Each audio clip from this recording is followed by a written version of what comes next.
What is going on, everybody? Happy New Year. My name is Tino Fera, and welcome back to another episode of the NLL Flash, the very first episode of 2023. We were off on a little holiday break while the NLL was still underway, so we missed some games, but we're back, we're recharged, and we are ready to get you set for Week 6 in the NLL. And a little teaser here, we got a big episode and a great guest, so you're not going to want to miss it.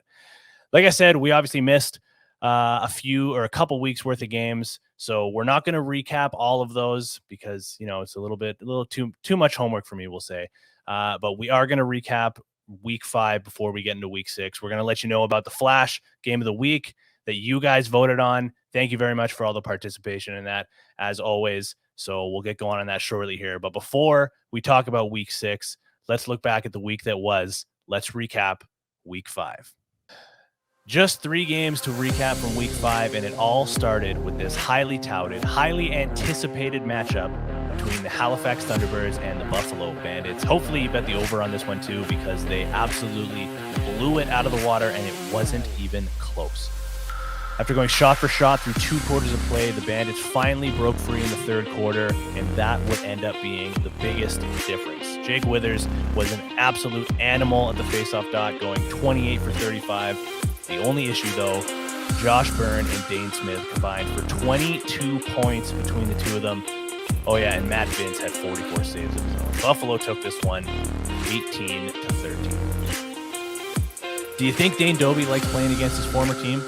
His goal 31 seconds into this game says, you better believe he does.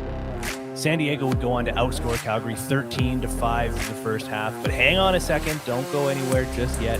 The Roughnecks would storm back with a strong third quarter and an even stronger fourth, holding the Seals to just 5 goals after halftime, but they would fall just short by a final score of 17-14. And the final game of the weekend, the final game of the year, wrapping up 2022 with a bow. Panther City headed on down to the SaskTel Center for a date with the Rush. Our good pal Pat Gregoire has said before, life is too short to bet the under, but I don't know about this one. This Sask defense is mean and green and suffocating, and they had it on full display last Saturday night.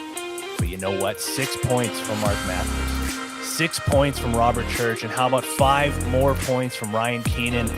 Sounds like a recipe for success. The Rush improved to 2-1 with their 11-9 victory over Panthers.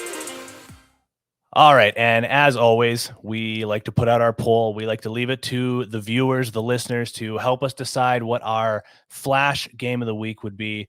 We gave you guys 4 options, and coming in at 37% of the vote, Calgary taking on Colorado in Colorado will be our Flash Game of the Week. Thank you to everyone who voted. So the Calgary Roughnecks 2-1 at Ball Arena in Colorado. That's this Saturday, January 7th, 7 p.m. Pacific, 10 p.m. Eastern.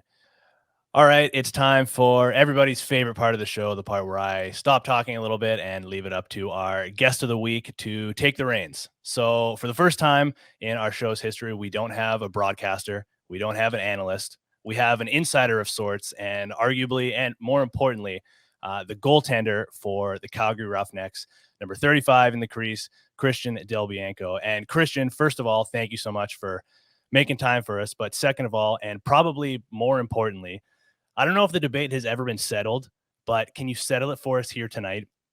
Is it Del Bianco or Del Bianco? Del Bianco. All right. I think that's kind of one. That's the Teddy and Jake Elliott feud where they always like to go back and forth on. And I always joke with them saying, just as long as you remember the space, we're all happy. All right. Good to know going forward. Okay. So let's hop right into it. You've had about a week now to kind of decompress and take a look at what happened last weekend against San Diego. I know the result obviously wasn't what you guys wanted, but does the fact that you guys came back or had a much better second half to the game take a little bit of pain away from the loss, or is it just focusing on the loss and now getting set to fix those mistakes? Yeah, I think just at the end of the day, you're still pretty upset with the end result, and that's life, and that's kind of life in the NLL, right? There's going to be games where obviously I didn't have my best showing out of the gate, and then we were able to kind of pull it together. And as a team, I think we did show some grit and some character, just staying in the game and fighting back. But at the end of the day, whether you lost by 15 or you lost by 5, it's still a loss in that column. So I think you just hit the reset button, and we're obviously planning for Colorado now. So it happens, and you just move on, and it's a part of life in the league. All right, now looking forward to our Flash game of the week. It's the matchup between you guys, the Calgary Roughnecks, and the Colorado Mammoth. And I don't know if you even know this, but since 2018, you guys in your matchups against Colorado have 94 goals for, and the Mammoth have 99.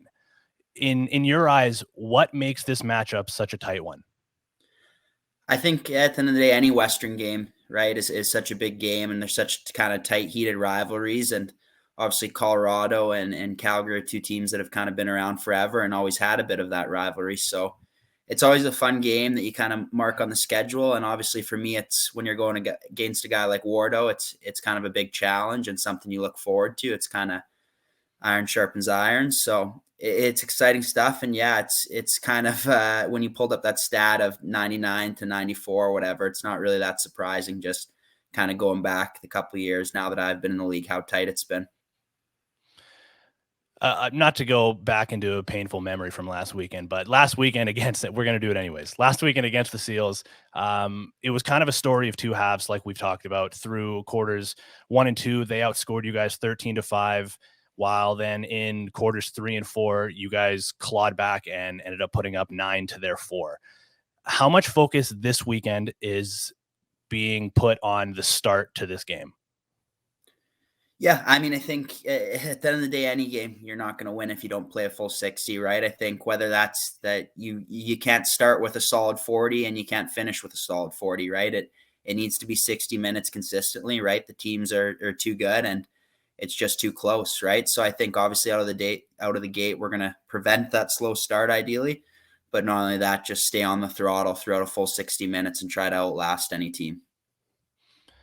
You mentioned Dylan Ward in your previous answer, and he's a goalie that so many people talk about, him playing such an aggressive style, coming so far out of his crease to take away angles.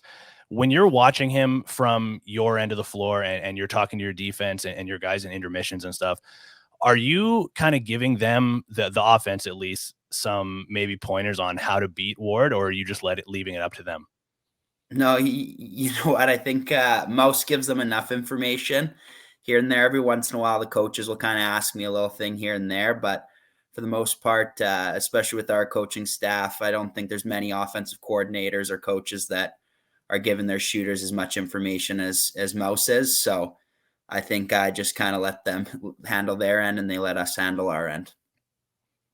For sure. Tyler Pace currently is on track to put up 114 points this season. Jesse King on pace for 96 if they can keep this up.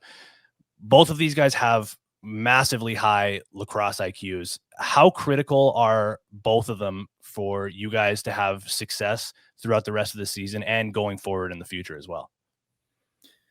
Yeah, I think obviously you lose two guys like Dane and Dixon, and I don't think that's the easiest thing. But I think when you have two guys like that with, like you said, just a high lacrosse IQ, they kind of make everyone around them better 24/7. So I think it kind of softens that blow. And I think it's a great opportunity for them, right? For Pacer, it's kind of an opportunity to say, hey, do you want to be a number one righty? Then now's your chance to go prove it, right? And I think he's kind of taken that and running with it. And I don't think anybody in our dressing room kind of has a doubt about what kind of skill set and preparation he brings to the table. And then obviously Kinger now getting a C, and just kind of, he's always had that leadership role, and anybody knows him. He's kind of a pretty easy guy to get behind, just from a standpoint of how professional he is, how he's dealt with injury troubles in the past and just kind of stayed with it and never felt bad for himself. So they're massive, right? They're kind of, at this point, they're the future of the Calgary Roughnecks when it comes to offense. So we're just kind of along for the ride for this next kind of little bit here, and just seeing them kind of build into their roles. All right. Now, you recorded 4 assists last Friday, which is impressive in its own right. But coupled with your partnering once again with Kid Sport, Calgary Assist for Kids, that means an additional $500 per assist thanks to Ascent Consulting. tell me how that partnership came together and what it means for you to help make an impact with kids in Calgary. Yeah, it started a couple years ago now, and then I kind of floated the idea out to Mike Board of, hey, could we do something to go to kids sport and kind of get more kids involved in lacrosse and just sports period. And then Bill Alston from Ascent Consulting was nice enough to come on board, and it's kind of his generosity that's really making the difference here, right? Like we can only do so much. We obviously bring it kind of to social media and make it kind of known and expose it that way, but it's his donations and his generosity that's really making a difference, getting kids involved and giving everybody a chance to enjoy sport. All right, Christian, now I want you to put on your analyst hat for a second, or your broadcaster's hat. I want you to just pretend that you're trying to take Teddy Jenner's job. Obviously, you guys are going to be focused on your game this weekend, but is there one other matchup this weekend that you might keep your eyes on as well? You know what? I'm not too kind of big. I'm kind of curious about maybe the Vegas Philly game. I think see how that one pans out, and then obviously we kind of keep an eye on the Western games, right? So Van's down in San Diego, and I think some people maybe think that's a cakewalk for San Diego, but you kind of know those trap games can be tough, and I'd expect Van to come out swinging. Beautiful. And last one here for you as well, Delbs, and it's an easy one. It's just a yes or no question. Do we at Flash here now have permission to call you friend of the show? 100%. You can say I'm a friend of the show. Beautiful. Can use that going forward. All right. Christian Bianco, thank you very much for joining us for another episode of NLL Flash. We will see you next time. Thanks for having me, guys.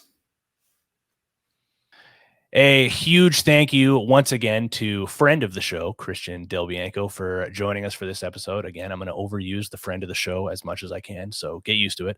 But there are 6 other games for us to tell you about this coming week in the NLL in week 6. So in order here, let's just go down the list. Friday, the only game on Friday, and a lot of these games are at the same time, so get out your tablets, maybe invest in a second monitor if you have the means to, but buckle up for a big weekend of lacrosse. So Friday night, Philadelphia at Las Vegas. That's 7:30 PST, 10:30 Eastern at Michelob Ultra Arena. That's Vegas still looking for their first win of the season, and what an opportunity here to do it in their home arena with those home fans going crazy. They showed up huge for their home opener, so hopefully they'll be able to show up again. Then let's get things started off on Saturday. Panther City heading into Rochester to take on the surging Nighthawks. That one's at 4 p.m. Pacific, 7 p.m. Eastern at Blue Cross Arena.